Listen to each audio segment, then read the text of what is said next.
अस्सलाम वालेकुम व्यूअर्स, आप देख रहे हैं मेरा ऑफिशियल यूट्यूब चैनल। मैं हूं यशवीन जमाल। नाज़रीन, जैसा कि ये बात हम बार बार कर रहे हैं, मैं अपने वीलॉग में भी कर रही हूँ, हम टेलीविजन चैनल्स पर भी देख रहे हैं कि पीटीआई को जहां जहां कोई फीजिबल या सूटेबल कैंडिडेट नहीं मिलेगा तो ये एक डिसीजन किया गया इन प्रिंसिपल के वकला बरादरी के ऐसे लोग जो कि लाइक माइंडेड हैं पीटीआई की जो सोच है या पॉलिटिकल आइडियोलॉजी है उसके साथ, और पीटीआई के लिए इलेक्शन लड़ना चाहते हैं, कंटेस्ट करना चाहते हैं, उन्हें टिकट दिया जाएगा। अच्छा, इसी हवाले से अभी नदीम मलिक साहब के प्रोग्राम में कल ही सलमान अकरम राजा साहब को भी जब उन्होंने थोड़ा सा क्रॉस क्वेश्चन किया तो राजा साहब ने कोई बिल्कुल हतमी तौर पर तो नहीं कहा कि वो इलेक्शन लड़ेंगे, कहाँ से लड़ेंगे, बट ही डिड से कि इस बात को आप खारिज इम्कान नहीं कह सकते।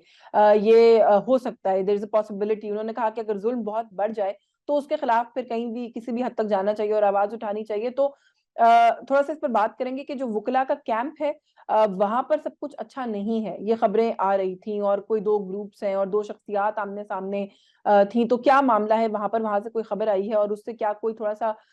जो लैंडस्केप है वो क्लियर होता है कि क्या सूरत हाल होगी। सिक्योरिटी फोर्सेस के ऊपर आईडी हमला जो है हुआ है, दो जवान इस हमले के नतीजे में शहीद हुए हैं। लांस नाइक एहसान बादशाह 33 साल उनकी उम्र थी, और लांस नाइक साजिद हसन 30 साल की इनकी उम्र थी, और ये दोनों जो जवान हैं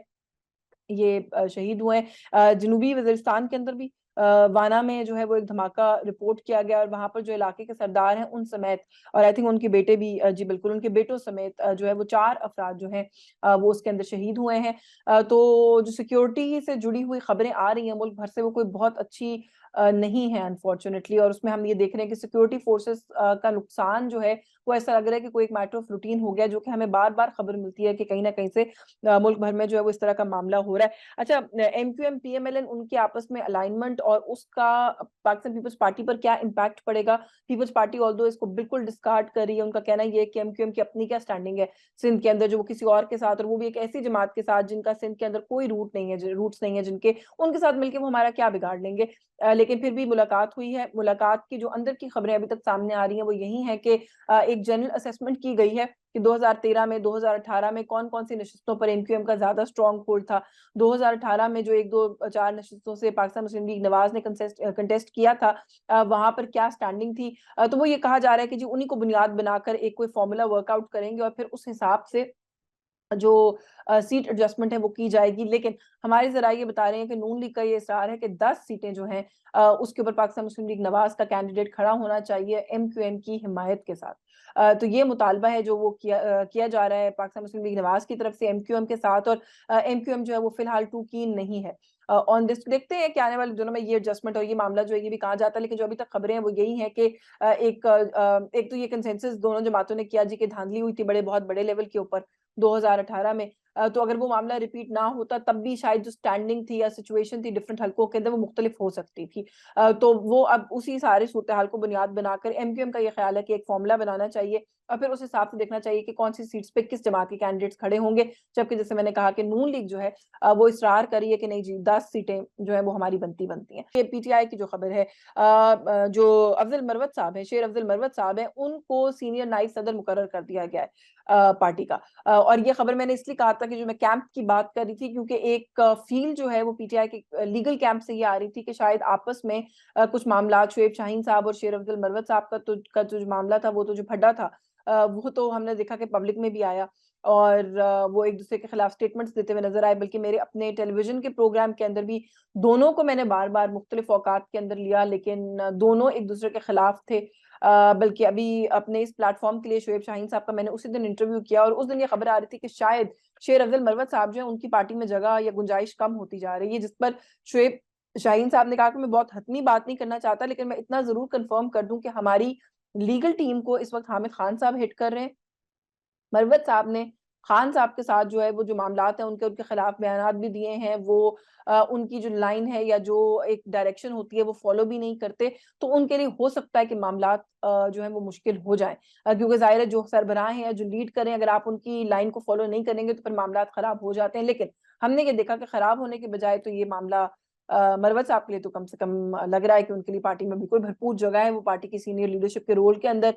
जो है वो आ गए हैं। मरवत साहब की हमें पता है वो किसी तारुफ की मोहताज नहीं है, सीनियर वकील हैं, पीटीआई के लिए बड़े ही सरकर्दा रहनुमाओं में आजकल एक हैं जो कि आके पीटीआई को डिफेंड करते हैं, बल्कि शायद उन लोगों में से जो मुझे लगता है कि अक्सर विज़ावी एस्टैब्लिशमेंट बहुत सारी लाइंस भी क्रॉस कर जाते हैं। अभी तक उनको किसी ने कुछ पूछा नहीं है वैसे, कि वो ऐसा जो कर रहे हैं उसके ऊपर वो ना करें, थोड़ा-सा सोच विचार के बोलें, लेकिन नहीं, वो बोल जाते हैं जो उनका दिल चाहता है, जिसकी वजह से सोशल मीडिया में वो बड़े मकबूल हैं। सोशल मीडिया की बड़ी ही पसंदीदा शख्सियात के अंदर उनका शुमार होता है, क्योंकि वो जो कुछ कहते हैं वो वायरल हो जाता है लम्हों के अंदर। वो जिस प्रोग्राम में जाते हैं वो प्रोग्राम्स की रेटिंग्स अच्छी आती हैं, वो अपनी किसी मीडिया टॉक के अंदर कुछ कह देते हैं तो हम देखते हैं कि अगले दिन वो जो जुमले और बातें होती हैं वो टॉक ऑफ द टाउन होती हैं। तो मरवत साहब जो है वो उस तरह की पर्सनैलिटी है जिनको जो लाइमलाइट बड़ी आसानी से ले लेते हैं, और अब ये कहा जा रहा है कि वो पार्टी के सीनियर वाइस प्रेसिडेंट है। तो ये देखना होगा कि अब इसके बाद शुएब शाहीन साहब और जो दीगर कुछ लोगों के साथ उनके मामला ठीक नहीं थे, कैसे ये जो है ये बैलेंस क्रिएट किया जाएगा, और वो भी खास तौर पे जबकि इमरान खान साहब खुद ग्राउंड पर मौजूद नहीं है, उनकी एब्सेंस है। और कुछ आखिर में बात कर लेते हैं, वो जो वीडियो है जो आई है मरी से, एक बड़ी प्लेजेंट वीडियो है।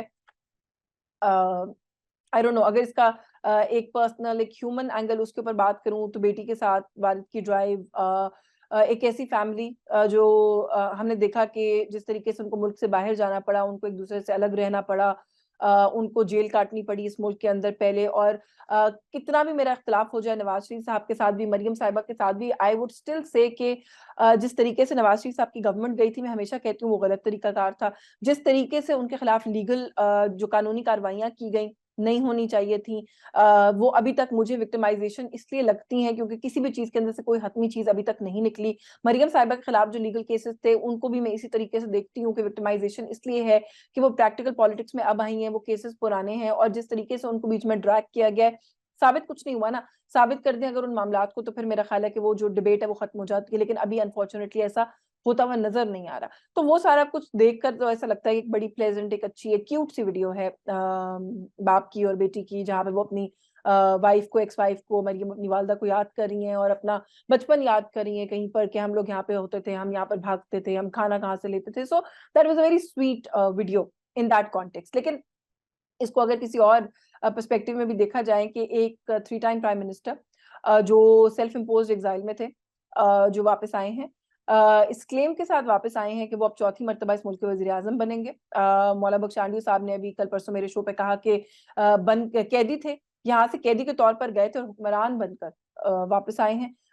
उनको वो लाडले हैं, उनके ऊपर ये टैग लगाया जा रहा है, सिस्टम उनके लिए फेवरेबल बना दिया गया है, ये भी उन पर इल्जाम आयद किया जा रहा है। अदालती रिलीफ उनको बड़ी ही स्पीड से मिल रहा है, ये भी उन पर इल्जाम लगाया जा रहा है।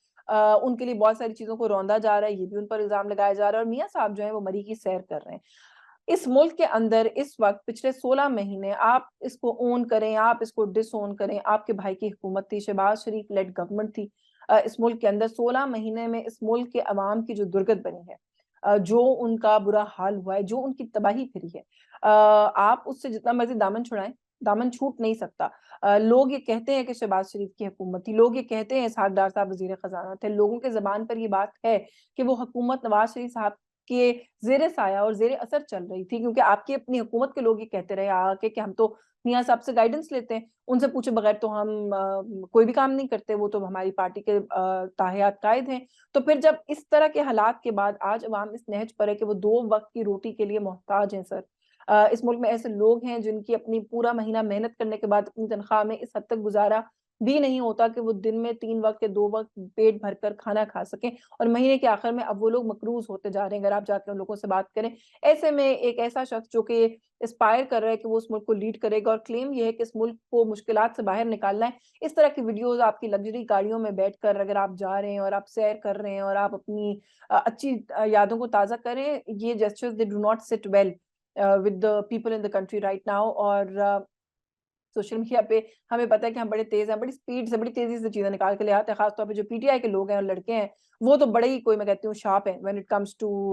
ट्विटर पे चीजें निकालना, कोई माजी की चीजें निकालना। वो एक इमरान खान साहब की एक वीडियो है जहाँ पे वो भी गाड़ी में इसी तरह ड्राइव कर रहे हैं, पीछे से कोई वीडियो बना रहा है, लोगों ने अब निकाल के वो कंपैरिजन करना शुरू कर दिया कि शायद कोई उस तरह की मीडिया गिमिक्स करने की कोशिश की जा रही है, उधर से कोई कंपैरिजन या कोई मवाजना या मुकाबला करने की कोशिश की जा रही है। तो मेरा ख्याल है कि हर वक्त की जो सिचुएशन और हालात होते हैं उसमें फर्क होता है। खान साहब की इस तरह की अगर कोई वीडियोस या कोई इस तरह की मीडिया कैंपेन अगर आती थी और हम उस पर बात नहीं करते थे, तो उसकी वजह ये थी कि खान साहब उससे पहले हुक्मरान नहीं रहे थे। उसकी वजह ये थी कि मुल्क में ये माशी बदहाली नहीं थी जो आज है। और ये भी वजह थी कि अगर कोई माशी बदहाली उस वक्त थी भी या कुछ खराब था भी, तो उसकी जिम्मेदारी खान साहब पर तो बहरहाल नहीं बनती थी, क्योंकि जैसे मैंने कहा वो हुक्मरान नहीं थे। आपकी जमात अब भी 13 जमातों के साथ मिलकर हुकूमत करके गई है। आप लोग भले उसका बोझ एक दूसरे पर उतार कर फेंके, वजीर आजम आप ही की जमात के थे, आपकी जमात के सदर हैं अभी जो वजीर आजम रहे इस मुल्क के, आपके भाई हैं छोटे, जो ये कहते रहे कि आपकी गाइडेंस के साथ वो हुकूमत चला रहे हैं। तो इस तरह की वीडियोस और इस तरह के जेस्चर्स और फिर इस तरह की मीडिया ऑप्टिक्स जो है ना, वो